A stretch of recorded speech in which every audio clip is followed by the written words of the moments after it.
the world's most advanced cold wallet for the new generation of cryptocurrency lovers.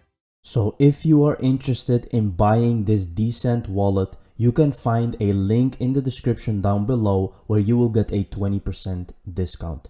Thank you very much, and let's dig in the video. What's up, XRP family? Thank you for joining the video for today. And we have not a lot of stuff actually today happening in the XRP community, but we still have some stuff that we can talk about regarding the SEC. Now the SEC is really on some shady business, guys, and they don't want to tell us what's going on. But time by time and bit by bit, more information is coming out that the SEC is really on its knees right now, and that they really have to come up with something extraordinary to actually even be able to win the case. I don't think it's even possible anymore because there's just too much stuff going on. I will show you. This is the chart on XRP. We are trading at 116 right now. You can clearly see this looks so clean, guys. This looks really clean.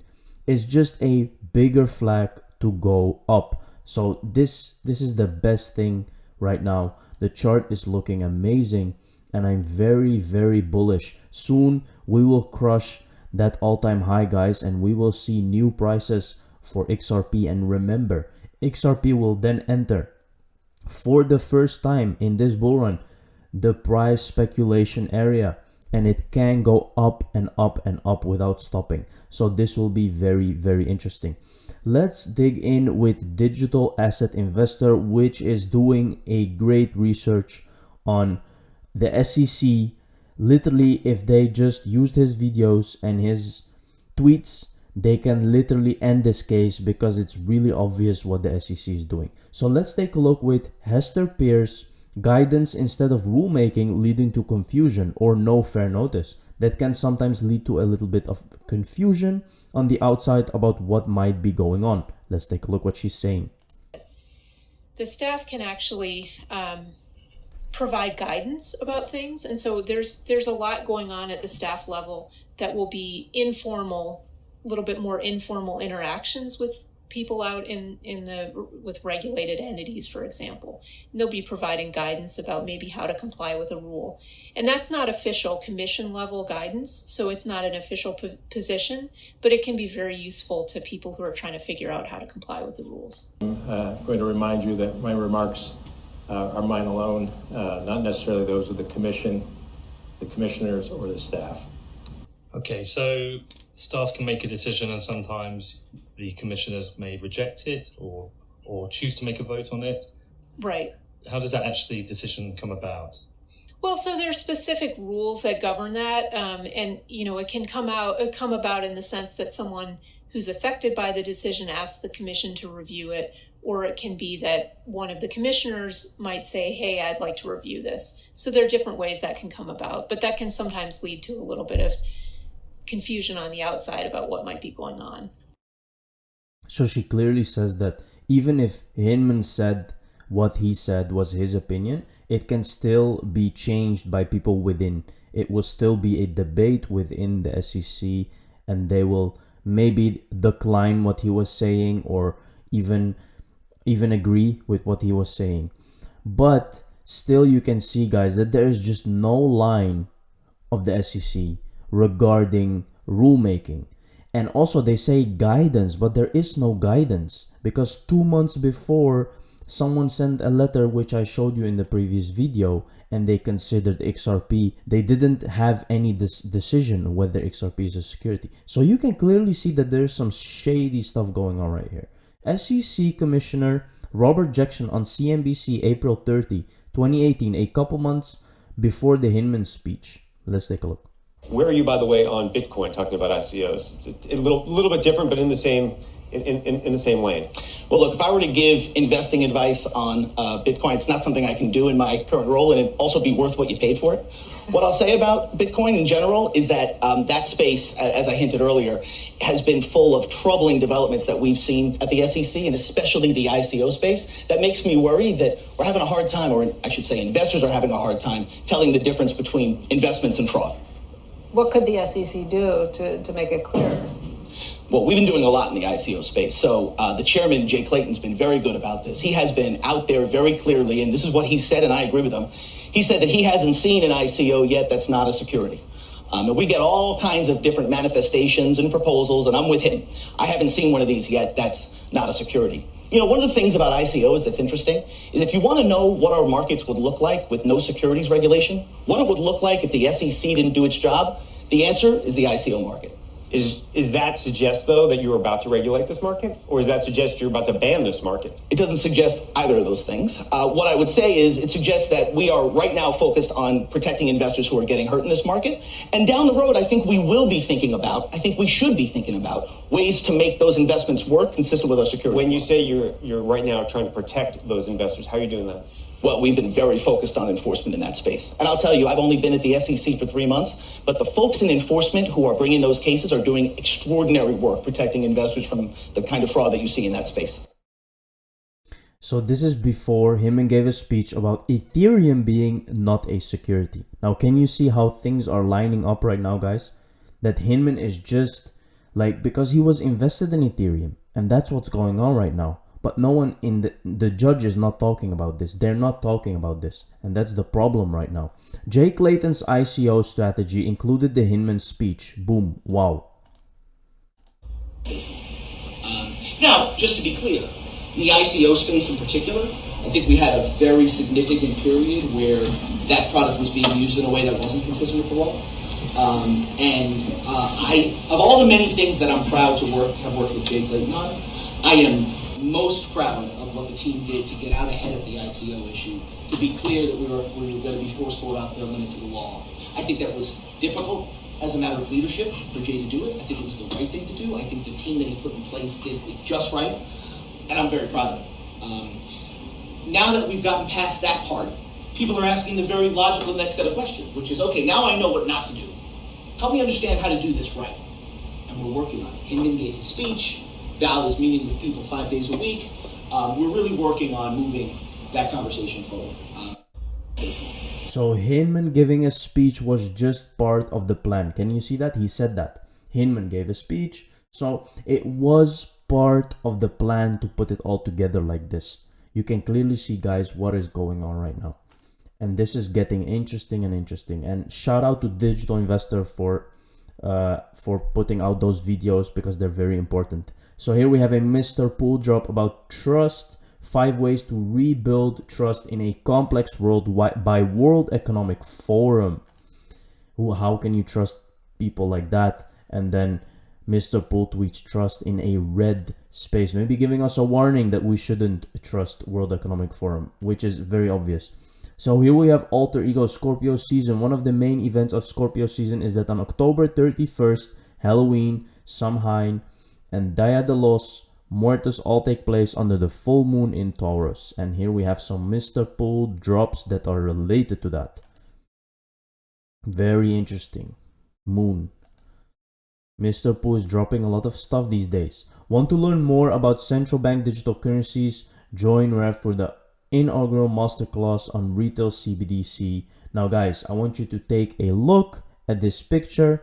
Here you can see Moja Loop, which is one of the most important partners of Ripple. You can see it on their website. Go to the website of Ripple and you will see Moja Loop, which also won the hackathon for making cross-border payments. So this is all connected. Global CBDC Challenge is partnered with, you can clearly see the companies that are involved here: Amazon, MasterCard, Porsche, R3 Corda, Hyperledger, and then Moja Loop. So this is all together, guys. This is all linked to each other. 9 September, they will give a masterclass on retail CBDCs. Very, very interesting. Bank of Thailand announces pilot for retail central bank digital currency. The Bank of Thailand has announced it is to conduct tests of a central bank digital currencies for retail use in a move that could pave the way for a wider rollout of the technology in the country. Now remember, China is already doing this. They have the yuan. Now Thailand wants to start. And we know that Ripple is one of the most important partner of Thailand, the central bank. And you can search it up. We know that. So they will definitely start using Ripple technology for making this happen, guys. The Thai central bank said it would begin testing the system in second quarter 2022, which would be offered as an alternative payment method to other currently accepted currencies and forms of payment for consumers. Now you can clearly see, slowly we are going to that digitalization, and we will start using all these CBDCs. Genesis. BIS launches green finance project using blockchain.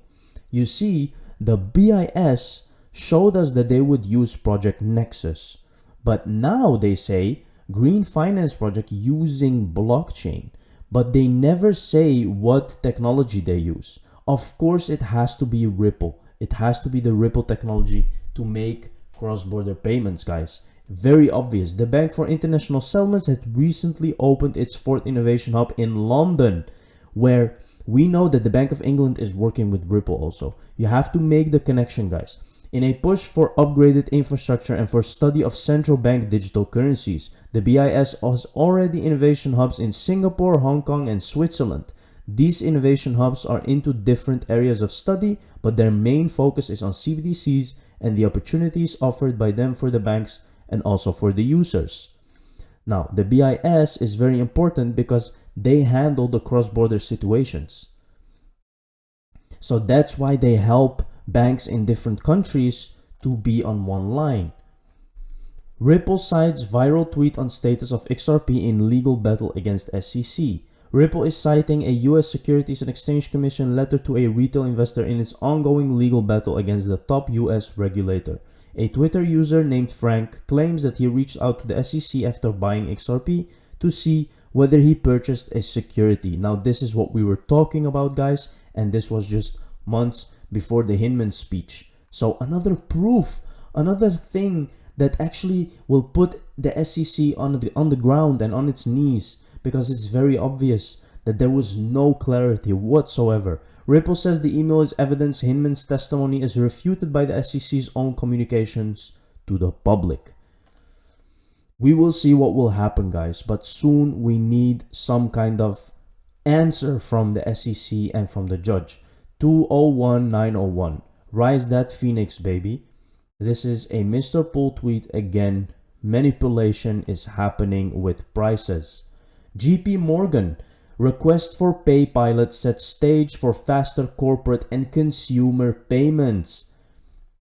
To get to real-time payments equity across any number of use cases, as Cyrus Batwala, JP Morgan Chase, Managing Director and Global Head of Real-Time Payments, told Karen Webster, don't just run the old payments train car on new tracks. Think differently and run the new payments train car on those new tracks.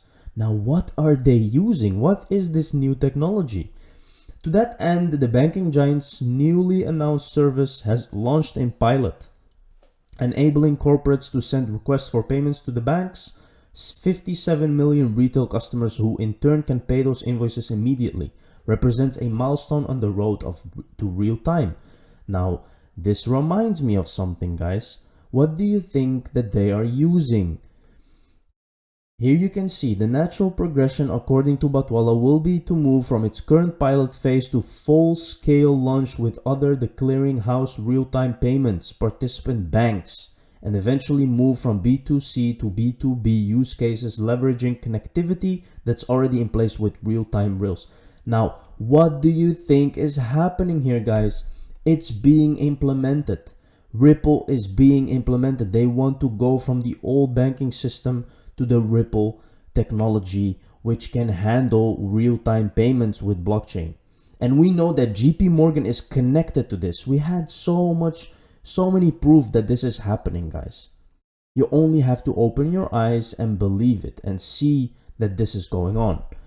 By launching RFP at scale ahead of most of the other banks and doing it internally with its consumer bank, he said, we're hoping that this is going to drive excitement and drive demand from corporates and merchants. There fundamentally is more value inside our real-time and RFP network than just moving money. Very, very interesting, guys. This is really interesting times, because you can clearly see that all the banks are getting ready for this, and institutions. Nexo fully relists XRP. XRP is back. You can now buy, sell, and swap XRP securely by hassle-free on the Nexo platform again. Get started now. It's getting time, guys. I can see a little bit more exchanges relisting XRP now. Not the big ones yet, but it's slowly coming. And you can see that we are almost ready to move. Thank you very much for watching this video, guys. Appreciate it. See you in the next one.